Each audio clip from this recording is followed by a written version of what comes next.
নমস্কার, আমি চামেলি মণ্ডল। চামেলি মণ্ডল চ্যানেলে সবাইকে স্বাগত জানাই। আজকে আমি বিভূতিভূষণ বন্দ্যোপাধ্যায়ের লেখা উন্নতি গল্পটি পাঠ করে শোনাব আপনাদের। আশা করছি গল্পটি আপনাদের ভালো লাগবে। শুরু করছি আজকের গল্প উন্নতি। গোকুলদের অবস্থা যে কত শোচনীয় তা গ্রামের কেউ জানত না। বুদ্ধিমতী গোকুলের মা নিজেদের দারিদ্র্য লোকচক্ষু থেকে যথাসাধ্য লুকিয়ে রাখবার চেষ্টা করত। কিন্তু এবার শীতকালের দিকে অবস্থা এমনি দাঁড়ালো যে আর কোনো রকমে ঢেকে রাখা চলে না। গোকুলের মা একদিন সন্ধ্যাবেলা ছেলেকে বললে, সত্যি গোকুল, তুই বসে বসে আর কতদিন সংসারটি মাটি করবি? একটা কিছু দেখ একবার। গোকুল পৈতৃক কোঠাবাড়ির ভাঙা রোয়াকের একপাশে বসে সান্ধ্য চা পানে নিযুক্ত। অর্থাৎ চটাওটা একটা কলাই করা বাটিতে সে এক প্রকার ফিকে কটা রঙের বিস্বাদ তরল পদার্থ সেবন করছিল। তাতে দুধের ছিটে ফোঁটা থাকলেও চিনির বালাই ছিল না। পুরনো খেজুর গুড় সংযোগেই গোকুলের প্রাত্যহিক চা পান নিষ্পন্ন হয়। আজ ওর মা গুড় দিতে নারাজ। ও চাইতে গিয়ে বিমুখ হয়ে এসেছে। মায়ের কথার মধ্যে যুক্তির অভাব ছিল না। বাড়িতে ঠাকুর পুজো আছে, দশমী দ্বাদশী আছে। এক ভাঁড় খেজুর গুড় এসে সিকি ভাঁড়ে ঠেকেছে। নতুন বছরে এখনো গুড় কেনা হয়নি বা কেনবার পয়সাও নেই। ওইটুকু ফুরিয়ে গেলে তখন চলবে কিসে? এই গুড়ের ব্যাপার নিয়ে মায়ে ছেলের বচসা চলল সারা সন্ধ্যাবেলা। গোকুল বিয়ে থাওয়া করেনি। বয়স এই মোটে 25 বছর। বাপ মারা যাওয়ার পরে লেখাপড়া ছেড়ে দিয়ে আজ 8-10 বছর বাড়ি বসে আছে। গরিব বামুনের সহায় সম্পত্তিহীন ছেলে, কে চাকরি করে দেবে? লেখাপড়ারও তেমন কিছু জোর নেই। সংসার অবশ্যই খুব বড় নয়, সে আর তার মা। গোকুলের বাবা বেঁচে থাকতেই মেয়েটির বিবাহ দিয়ে গিয়েছিলেন 12 বছর বয়সে, তাই রক্ষে। নইলে এ বাজারে আর ভগ্নীর বিবাহ দেওয়া গোকুলের সাধ্যে কুলিয়ে উঠত না। গোকুলের মা বললে, আমার বুদ্ধি শোন গোকুল, চল আমরা কলকাতায় যাই। সেখানে কত লোক কত কি করছে, সেখানে গেলে তোর একটা হিল্লে হয়ে যাবেই। আমিও তোকে ফেলে থাকতে তো পারবো না, আমিও সঙ্গে যাই। বড় আমবাগানটা বিক্রি করে ফেলি। এ প্রস্তাব মা আরও কয়েকবার করেছে, কিন্তু গোকুলের গাঁ ছেড়ে কোথাও যেতে মন সরে না। কলকাতা শহরকে সে মনে মনে ভয় করে। অত বড় শহরে তো তার জন্যে চাকরি নিয়ে লোকে বসে আছে। মার যেমন কথা। আজ কিন্তু মার কথায় তার মনটা উৎসাহিত হয়ে উঠল। ভাগ্য পরীক্ষা করে দেখলে হয় একবার। এখানেও তো মাঝে মাঝে অনাহার শুরু হয়েছে আজকাল। সেখানে তার চেয়ে আর কি বেশি কষ্ট হবে? কলকাতায় পয়সা রোজগারের অনেক রকম উপায় আছে, সেও শুনেছে বটে। সারা রাত ধরে মা ও ছেলে পরামর্শ করলে। বড় বাগান বিক্রি করলে এখন দর হবে না। বন্ধক রেখে সেই টাকা থেকে প্রথম মাস কয়েক শহরের খরচ চলবে।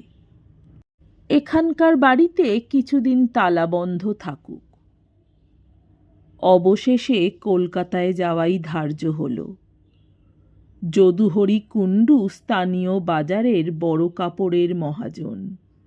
বাগানখানা 50টি মাত্র টাকায় তার কাছে বন্ধক রাখা হলো এবং নির্দিষ্ট দিনে মায়ে ছেলে কলকাতায় রওনা হলো। চিতপুর শোভাবাজারে শঙ্কর মিত্রের লেনে ওদের গ্রামের এক নাপিত থাকত। বাক্স হাতে ঝুলিয়ে জাত ব্যবসা করে সে 30-40 টাকা রোজগার করত মাসে। গোকুল খুঁজে খুঁজে তার বাসা বার করলে। একখানা ছোট খোলার ঘর, তাতে সে একা থাকে। নিকটবর্তী হোটেলে একবেলা ডাল ভাত খায়, একবেলা মুড়ি খেয়ে কাটায়। এই তার অবস্থা। গ্রামের ব্রাহ্মণ কন্যা তার খোলার ঘরে অতিথি। বঙ্কু পরামানিক শশব্যস্ত হয়ে উঠল। রান্নার হাঁড়িকুড়ি কিনে নিয়ে এলো, আর নিয়ে এলো চাল ডাল তরকারি। খোলার ঘরে একখানা ছোট্ট পরচালার নিচে আপাতত রান্নার ব্যবস্থা করা হলো। বঙ্কু বললে, মা ঠাকরুন, রোজ রোজ মরি উড়ে বামুনের রান্না খেয়ে। আজ আমার সৌভাগ্যি যে আপনারা এয়েছেন। মা ঠাকরুনের হাতের দুটি প্রসাদ খেয়ে বাঁচব আজ।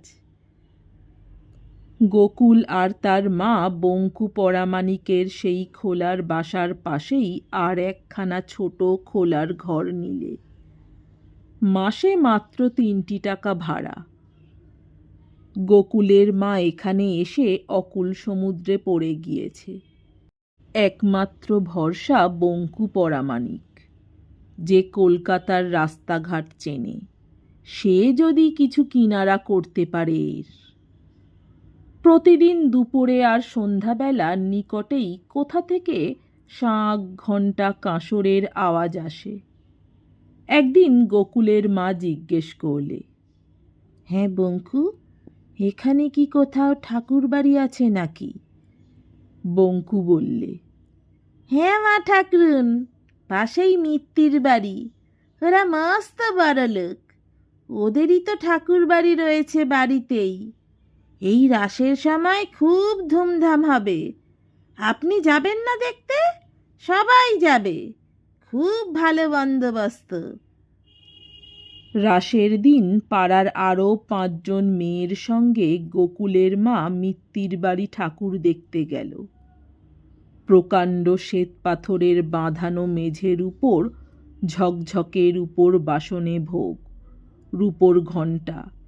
কড়িকাঠ থেকে বড় বড় কাঁচের পরকলাওয়ালা ঝাড়ে ইলেকট্রিক আলো জ্বলছে। ধূপ ধুনোর গন্ধ বেরিয়ে ঘর আমোদ করেছে। আর নানা রকম ফুলের কি চমৎকার গন্ধ!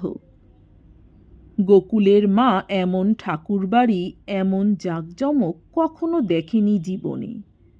বাড়ির কর্ত্রী ঠাকরুন ঠাকুরের এক পাশে বসেছিলেন। লোকে চিনিয়ে দিলে। 80 বছর হয়েছে, এখনো কি ধপধপে গায়ের রং। আরতি ও কীর্তনাদি শেষ হয়ে যাওয়ার পরে প্রসাদ বিতরণ ও ব্রাহ্মণ ভোজন। গোকুলের মা বড় থালায় 1 থালা খাবার নিয়ে বাড়ি এলো। মা ও ছেলে দুজনেই খুব খুশি। এসব খাবার, ফলমূল কখনো পাড়াগাঁয়ে ওরা চোখেও দেখেনি। গোকুলের মা আরও 2-4 দিন ঠাকুরবাড়ি সন্ধ্যাবেলা কীর্তন শুনতে গেল। একদিন গিন্নিমা ওকে লক্ষ্য করলেন। নূতন মুখ, একে তো আগে কখনো দেখেননি ঠাকুরবাড়িতে। কাছে ডেকে বললেন, তোমার বাড়ি কোথায় গা? এসো, তোমার সঙ্গে আলাপ করি। গোকুলের মা সম্ভ্রমে সংকোচে একেবারে জড়সড় হয়ে গেল।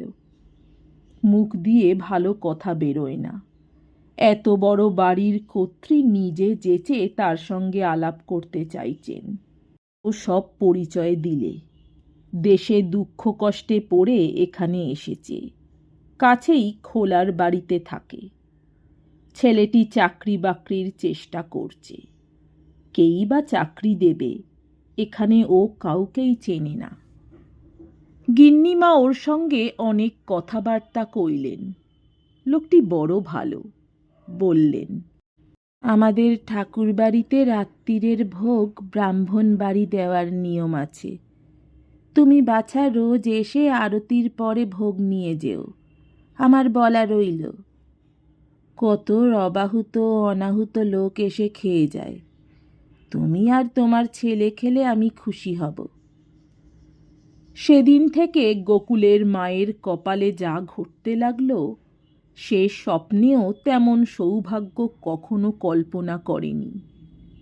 মস্ত বড় এক থালা ভর্তি লুচি, তরকারি, মিষ্টি, ফলমূল গোকুলের মায়ের বাড়ি নিয়ে যাওয়াই কষ্ট। কে কত খায়? বঙ্কু নাপিত পর্যন্ত লুচি খেয়ে আর পারে না। রোজ রাত্রে লুচি, রোজ রাত্রে একরাশ ফলমূল, বাদাম, পেস্তা, ছানা, মিষ্টি। বড়লোকের প্রতিষ্ঠিত বিগ্রহের নৈশভোগের যা কিছু উপকরণ সকল ওদের বাড়িতে। মাঘ মাসের দিকে ঠাকুরবাড়ির পুরাতন টহলদার মারা গেল। গিন্নিমা গোকুলের মাকে সে কাজে নিযুক্ত করলেন। মাইনে পাবে 7 টাকা, দুবেলা ভোগের প্রসাদ পাবে। সকালের ভোগটা খুব জমকালো, উপকরণও বেশি। কিন্তু 4 জন ব্রাহ্মণের মধ্যে যে ভোগটা বিলি করে দেওয়ার প্রথা অনেক দিন থেকে প্রচলিত, গোকুলের মায়ের সুপারিশে গোকুল সেই 4 জন নিমন্ত্রিত ব্রাহ্মণের অন্যতম হয়ে দাঁড়াল। এছাড়া পূজা পার্বণে, বড় বড় উৎসব উপলক্ষে কাপড় চোপড়ও পাওয়া যায়। ভোজন দক্ষিণা থেকে ওঠে। গিন্নিমা গোকুলের মাকে বড় অনুকম্পার চোখে দেখতে আরম্ভ করেছেন। এতে অন্যান্য ঝি চাকরের চোখ টাটায়। একদিন গিন্নিমা বললেন, হ্যাঁ বাছা, তোমার ছেলে লেখাপড়া জানে কত দূর? গোকুলের মা ভালো জবাব দিতে পারলে না। লেখাপড়া সম্বন্ধে তার খুব স্পষ্ট ধারণা নেই। গিন্নিমা বললেন, ওকে নিচে ম্যানেজারের কাছে একদিন দেখা করতে বলো। যদি মুহুরির কাজ টাজ করতে পারে তবে আমি আমার ছেলেকে বলে দেবো এখন। গিন্নিমার সুপারিশে গোকুল 15 টাকা মাইনের একটা চাকরি পেয়ে গেল। ওর বাংলা হাতের লেখা খুব ভালো। গ্রামে ওর হাতের লেখার খ্যাতি ছিল। গোকুলের ইচ্ছা খোলার বাড়িটা বদলায়।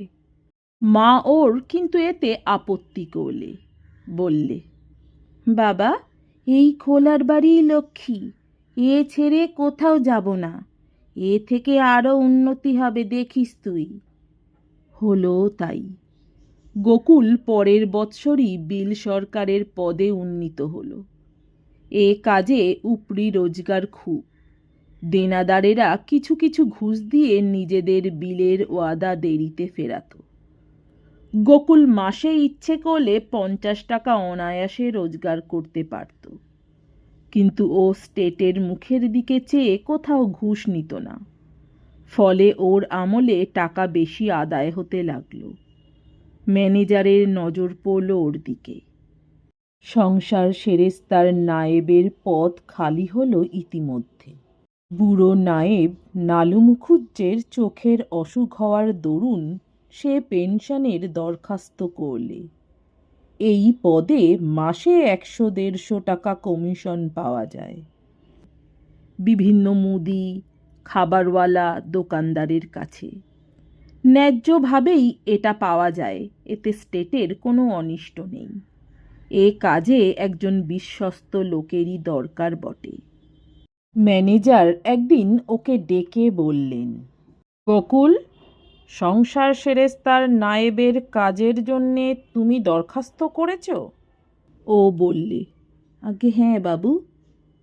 ও দিয়েছিল কপাল ঠুকে একখানা দরখাস্ত করে।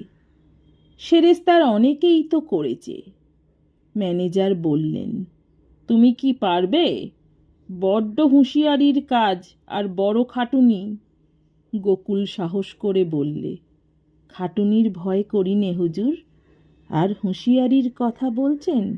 আপনি তো বিল আদায়ের কাজেও দেখেছেন আমায়। আচ্ছা, তুমি 500 টাকার একটা হ্যান্ড নোট লিখে দাও স্টেটের নামে। ও কাজে 500 টাকা ডিপজিট দিতে হবে তোমায়। তোমার মাইনে থেকে আমরা মাসে মাসে 10 টাকা কেটে নেব হ্যান্ড নোটের দেনার দরুন। তোমাকে আমিও পোস্ট দিলাম। মন দিয়ে কাজ করো। গোকুল চোখে ঝাপসা দেখলে। ব্যাপার কি? সে স্বপ্ন দেখছে না তো? 25 টাকা মাইনের বিল সরকারি থেকে সে 60 টাকা মাইনের সংসার সেরেস্তার নায়েবের পদে ঠেলে উঠল এই 1 বছরের মধ্যে। যে পদের উপরি কমিশনের আয় গড়ে মাসে 150 টাকার কম নয়। কিন্তু সত্যি তার পরদিন তাকে ডেকে ম্যানেজার একখানা 500 টাকার হ্যান্ড নোট লিখিয়ে নিয়ে ওকে গিয়ে সংসার সেরেস্তার গদিতে বসতে আদেশ দিলেন। সেদিন গোকুলের মা ঘটা করে সত্যনারায়ণের সিন্নি দিয়ে পাড়ার লোকদের নিমন্ত্রণ করে খাওয়ালে। লোকজনের ভিড় কমে গেলে কাছে রমানাথ মণ্ডলের গলির বারুজ্জে বাড়ির বড় বউ গোকুলের মাকে এক পাশে ডেকে বললেন, মা, তোমাকে একটা অনুরোধ রাখতে হবে। আমার মেয়ে রমাকে তো দেখেছ তুমি মিত্তির বাড়িতে ঠাকুর ঘরে, তাকে তোমায় নিতে হবে। গোকুলের মা ভাবলে সে ভুল শুনছে। বারুজ্জেদের অবস্থা বেশ ভালোই, মেয়েটিও সুন্দরী। কিছুদিন আগেও স্কুলের বাসে উঠে তাকে স্কুলে যেতে দেখা গিয়েছে দিব্যি পুতুলটির মতো সেজে গুজে। আজ বারুজ্জে গিন্নি আপনা থেকে প্রস্তাব নিয়ে এসেছেন তার সঙ্গে গোকুলের বিয়ের। সেই মোমের পুতুলের মতো সুশ্রী মেয়েটিকে পুত্রবধূ করবার স্বপ্ন দেখতেও তো তার সাহস হয় না। বারুজ্জে গিন্নি খুব হাঁটাহাঁটি আরম্ভ করলেন। একদিন সামাজিকভাবে মেয়ে দেখাও হলো। মেয়েকে পছন্দ না করবার কোনো কারণই থাকতে পারে না। বিয়ের প্রায় সব ঠিকঠাক। বারুজ্জের বাড়ি থেকে মেয়েরা দল বেঁধে পাত্র দেখতে এলো। পাত্র গোকুল বিয়ের ব্যাপারে মুখে কিছু না বললেও মনে মনে খুশিই ছিল। মেয়েটি সত্যি সুশ্রী, তার ওপর ভালো অবস্থাপন্ন ঘরের স্কুলে পড়া মেয়ে। পাড়া গাঁয়ের গরিব ঘরের ছেলে গোকুলের পক্ষে স্বপ্নের অতীত ওখানে বিয়ে হওয়া। গোকুল মাকে বললে, ঠিকুজিখানা তো মা এখানে নেই। বাড়ির বড় কাঁঠাল কাঠের সিন্ধুকটাতে জমি জমার কাগজপত্রের সঙ্গে এক বান্ডিলে বাঁধা আছে। আমি সেটা এই শনিবারে গিয়ে রবিবার নিয়ে আসি। অনেকদিন দেশে যাওয়া হয়নি, অমনি বাড়িঘর দেখেও আসা হবে এখন। শনিবার দুটোয় অফিস ছুটি হতেই গোকুল শিয়ালদহ স্টেশনে গিয়ে ট্রেন ধরে বাড়ি রওনা হলো। এসেছে আজ 3 বছর দেশ থেকে। এর মধ্যে আর যাওয়ার অবকাশ ঘটেনি। সন্ধ্যার কিছু আগে নিজের গাঁয়ে ঢুকতেই হাটতলার চারিদিক থেকে লোকে ওকে ছেঁকে ধরল। আজ শনিবার, গ্রামের হাট। সব লোকে আজ সেখানে জড়ো হয়েছে। শেষ হাটে জিনিসপত্র সস্তা হয় বলে অনেকেই বেলা শেষ করে তবে হাটে আসে। আরে গোকুল না, বেঁচে আছিস? আমরা ভাবলাম। এতদিন কোথায় ছিলে গোকুল বাবাজি? তোমার মা কোথায়? এই যে গোকুলদা, কোত্থেকে একদিন পরে? সব ভালো তো? নানা অধীর আগ্রহ ভরা প্রশ্নোত্তরের আদান প্রদান। গোকুলের বেশভূষা দেখে সবাই বুঝলে ওর নিশ্চয় ভালো চাকরি হয়েছে কলকাতায়। সবাই এই 3 বছরের ইতিহাস শোনবার জন্যে ব্যস্ত। গোকুল তাদের হাত এড়িয়ে পৈতৃক বাড়ির চাবি খুললে। ঘরদোর বিশ্রী অপরিষ্কার হয়ে আছে। উঠানে বন জঙ্গল গজিয়েছে। জানালা দরজায় উই ধরেছে। কড়িকাঠে বাদুর চামচিকের বাসা। পাশের বাড়ির ছোট ছেলেকে ডেকে একটা হ্যারিকেন লণ্ঠন চেয়ে আনলে ওদের বাড়ি থেকে। তক্তাপোষটা থেকে একরাশ চামচিকের নাদি সরিয়ে সেখানে সুটকেসটা রাখলে নামিয়ে। একটু পরে তিনকড়ি মুখুজ্জের ছেলে প্রমোদ তাকে ডাকতে এলো।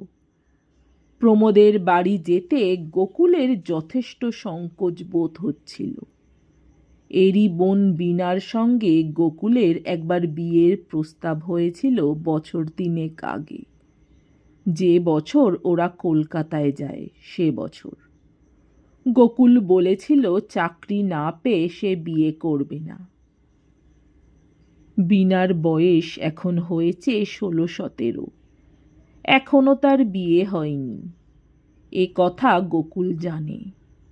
বীণাকে ছেলেবেলায় সে সঙ্গে করে নিয়ে কত বেরিয়েছে, কুল পেরে দিয়েছে, কত শাসন করেছে, পাঠশালার পড়া বলে দিয়েছে। বাড়ি থেকে যাবার আগে বীণা প্রায়ই ওদের বাড়িতে আসতো যেত, ওর সঙ্গে গল্প করত। কেবল বিয়ের প্রস্তাবের পরে তাকে আর বেশি দেখা যেত না। এতদিন পরে দেশে এসে বীণাদের বাড়ি যাওয়া একটা কর্তব্য বটে। বীণার সঙ্গে দেখা করাও উচিত।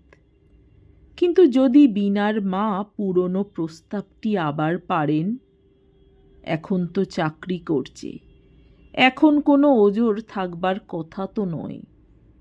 অথচ বীণাকে বিয়ে করবারও ইচ্ছা নেই। পাড়া গাঁয়ের মেয়ে, না জানে লেখাপড়া, না জানে গান, না জানে ভালো করে কথা কইতে। অবস্থাও খারাপ ওর বাপের। রমাকে দেখবার পরে ওর মনে হয়েছে এমন ধরনের মেয়েকে জীবন সঙ্গিনী রূপে লাভ করা একটা সৌভাগ্য। একবার মতো মেয়ে। তার মায়েরও আন্তরিক ইচ্ছা তার বিয়ে হয় রমার সঙ্গে। প্রমোদের মা যখন পরদিন সকালে কথাটা পারলেন, গোকুল তখন মায়ের কথাটাই বড় করে বললে, তার কোনো হাত নেই। আচ্ছা, কলকাতায় গিয়ে মাকে জানাবে, পরে কি হয় পত্র লিখবে। বীণা বোধহয় তখন জানালা ধরে নিঃশব্দে এসে দাঁড়িয়েছিল। ওর কথা শেষ হতেই চলে গেল। কেউ টের পায়নি কখন যে এসে দাঁড়িয়েছিল পাশের ঘরে। কিন্তু গোকুলের চোখ এড়ালো না। তারপর যখন ওদের বাড়ি থেকে বের হয়ে আসে, তখন বীণার সঙ্গে আবার দেখা হলো বাড়ির বাইরে গোয়ালের দরজায়। গরুর দড়ি হাতে বীণা ওদের ছোট্ট বাছুরটা পেয়ারা গাছের গুঁড়িতে বাঁধছে। পরনে আধময়লা শাড়ি, গাছা কতক কাঁচের চুড়ি হাতে, শ্যামবর্ণ মেয়ে, দেখতে এমন কিছু নয়। ওকে দেখে বীণা লজ্জায় চোখ তুলে যেন ভালো করে চাইতে পারলে না, কারণ তার আগেই বীণা শুনেছে মায়ের মুখে বিয়ের প্রস্তাবটা। গোকুল দেখলে যখন দেখা হয়ে পড়ল, তখন একটা কথাও না বলাটা ভালো দেখাবে না। বললে, বীণা, ভালো আছিস? ওহ, বেশ লম্বা হয়ে পড়েছিস যে। বীণা সলজ্জ মুখে বললে, ভালো আছি। তুমি ভালো আছো গোকুলদা? হ্যাঁ, মন্দ নয়। জ্যাঠাইমার শরীর ভালো আছে? মায়ের শরীর মন্দ না, তবে সেই বাতের ব্যথা মাঝে মাঝে। বীণা আর কিছু না বলে গোয়ালের মধ্যে ঢুকে গেল। বিকেলের ট্রেনে গোকুল কলকাতায় রওনা হলো। চমৎকার ছায়াচ্ছন্ন বিকালটা। গাড়ির জানালার ধারে বসে বাইরের দিকে চেয়ে কেবলই বীণার কথা ওর মনে আসছে দেখে ও আশ্চর্য হল। আজ সকালে বীণার সেই দিন মূর্তি, পরনে আধময়লা শাড়ি, হাতে গাছা কতক কাঁচের চুড়ি। আরও দেখে আশ্চর্য হল, ও ভাবছে বীণার কোথায় বিয়ে হবে, কার ঘরে পড়বে অজপাড়া গাঁয়ে। এই বয়সে গোয়াল, গরু, ধান সেদ্ধ, ভাত রাঁধতেই জীবনটা কাটাবে। যখন বাপের পয়সার জোর নেই, জীবনে কিছুই দেখবে না, শুনবে না। তার চেয়ে যদি ওকে বিয়ে করে কলকাতায় নিয়ে যাওয়া যায়, থিয়েটার, বায়োস্কোপ, লোকজন, মাঝে মাঝে দোতলা বাসে করে কালীঘাট কি দক্ষিণেশ্বর, যা কখনো বিনা দেখেনি, কি খুশি হবে বিনা।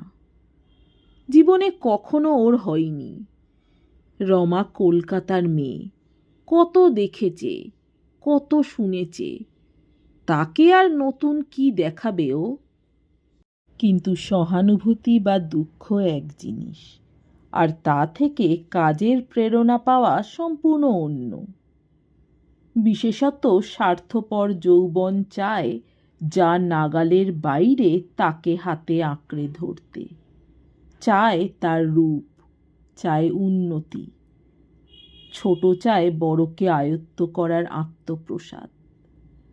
গোকুল বিনার চিন্তা মন থেকে ঝেড়ে ফেলে দিয়ে একটা সিগারেট ধরালে। নমস্কার, আমার গল্প পাঠ ভালো লাগলে, এরকম আরও অনেক গল্প শুনতে চাইলে অবশ্যই আমার চ্যানেলটি সাবস্ক্রাইব করে দেবেন। লাইক, কমেন্ট, শেয়ার করতে ভুলবেন না। অনেক ধন্যবাদ।